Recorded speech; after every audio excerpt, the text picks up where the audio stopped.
Welcome to the Chelsea Fans Channel. It's time for Backpage Blues. I'm joined by Charlie, the Hurricane Skillen from the Mail Online. It's been far too long, Charlie. I know, mate. I know. How have you been? Yeah, all very good, actually. All very good. I'm slightly disappointed, if I'm completely honest. Why's that? Well, lots of reasons, which we will get to in due course. All about football or something in your personal life? No, all football, actually. Everything else is going pretty well, all football. But one of the reasons, I feel like our transfer window, it's firmly slammed shut now, the window.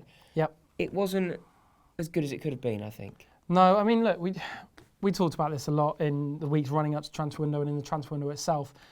I don't think Chelsea were ever going to splash out and buy big.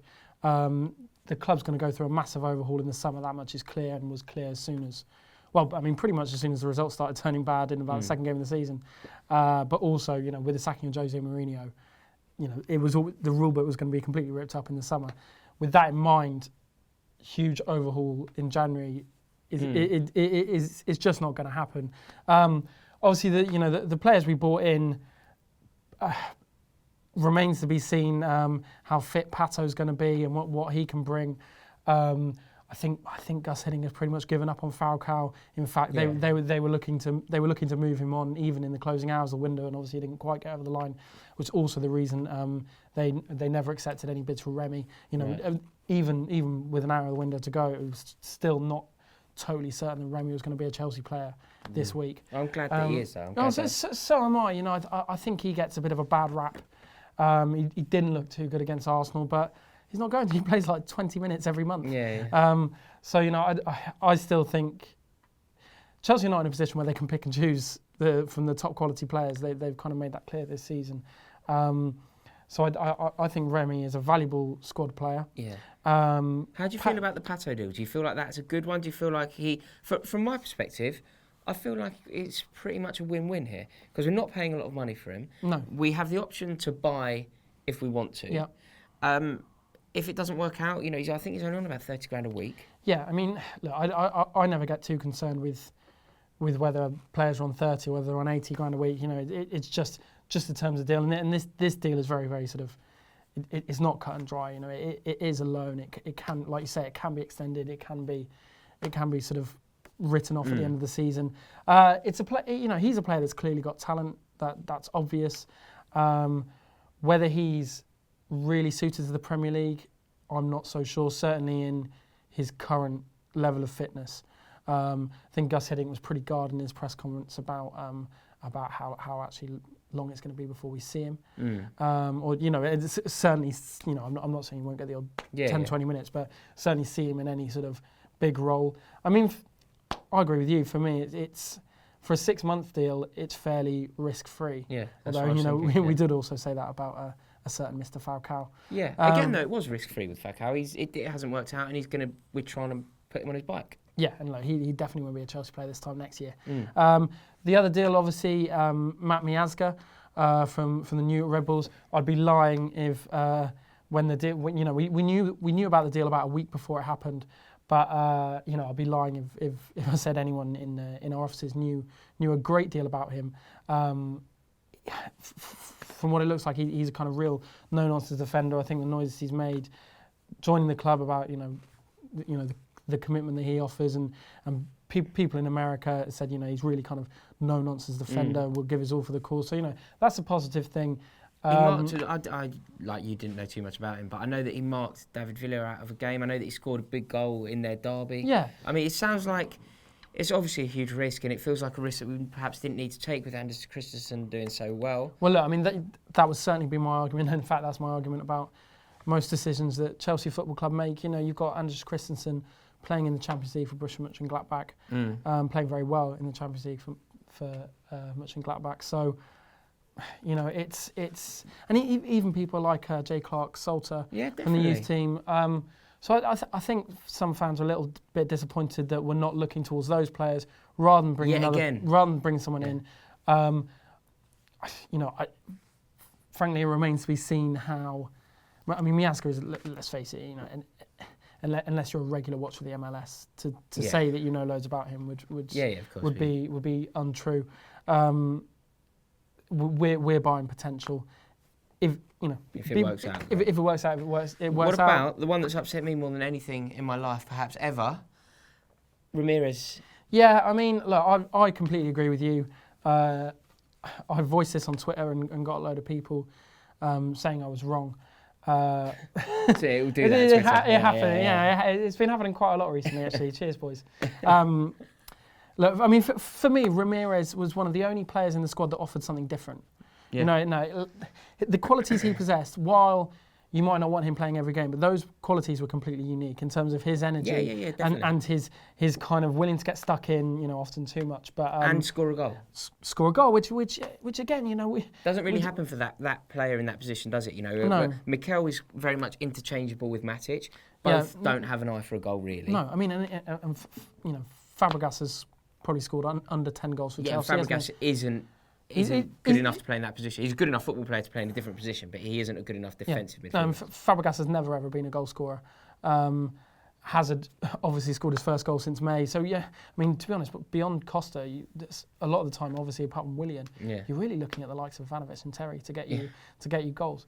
So I think I agree. I think you missed that.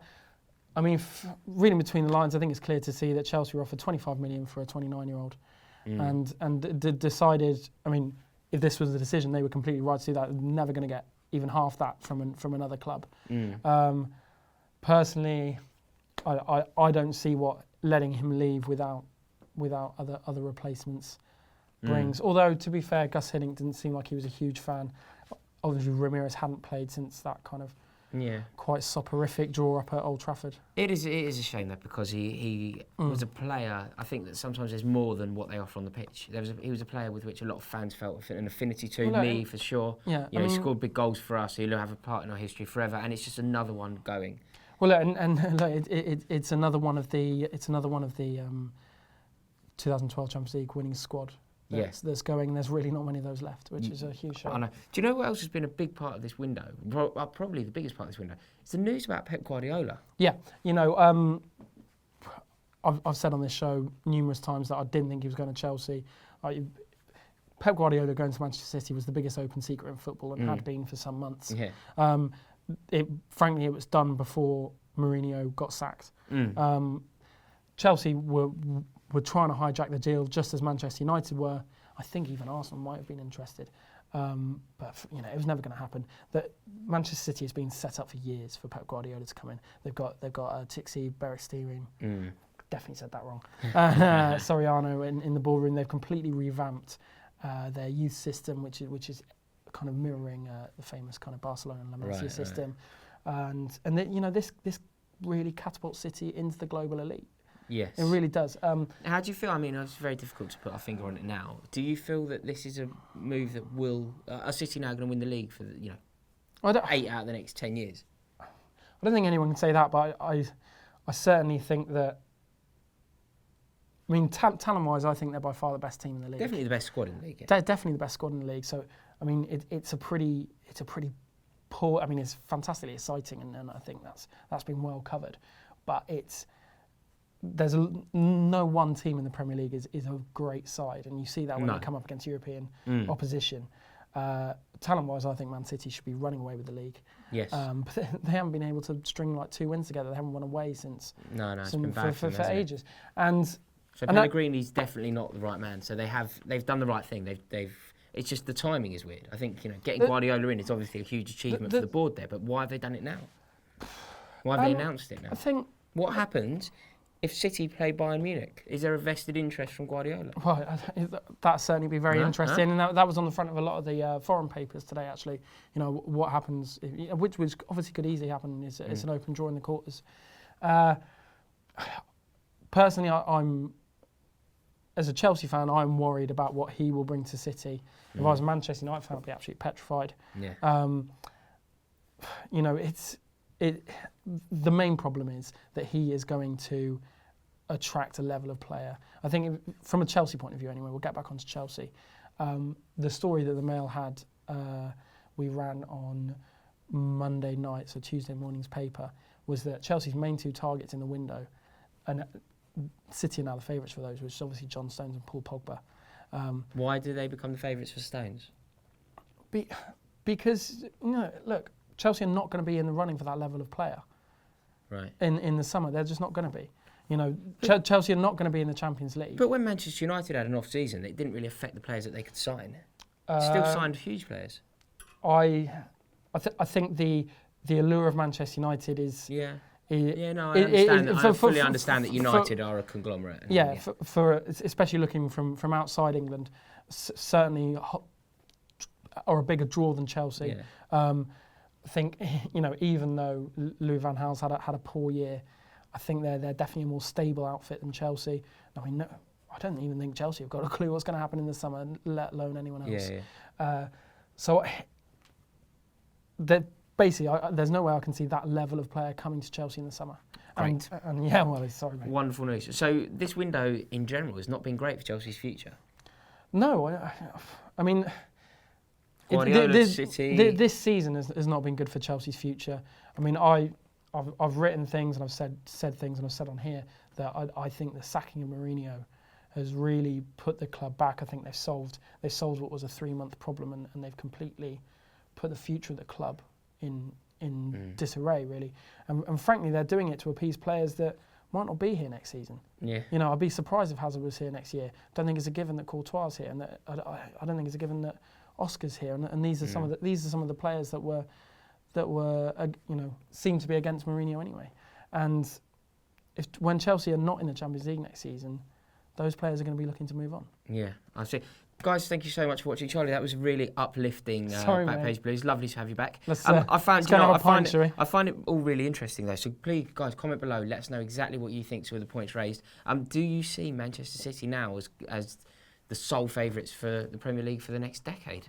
Great appointment in Guardiola. Go on, you Blues. Welcome to Backpage Blues Part 2. It's time for my favourite part of the week. I'm still joined by Charlie, the Hurricane Skinner from the Mail Online,